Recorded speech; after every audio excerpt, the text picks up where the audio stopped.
Bismillahirrahmanirrahim. Kami keluarga Buya Aidarus berencana untuk bersilaturahmi ke Darussalam Labuan Haji.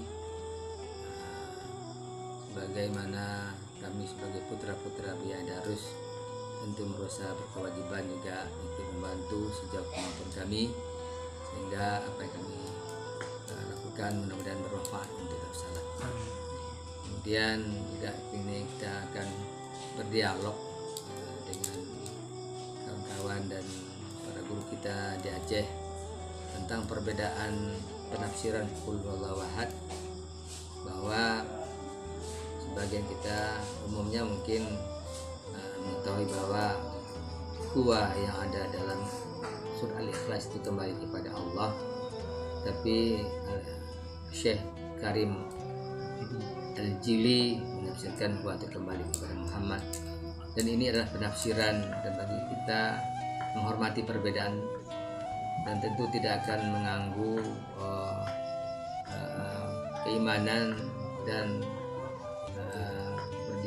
pendidikan seseorang tentang keislamannya.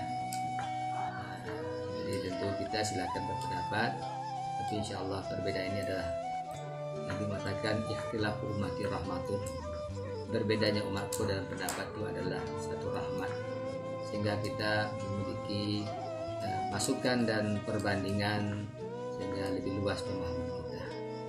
Dan mudah-mudahan perbedaan ini tidak memecah belah kita.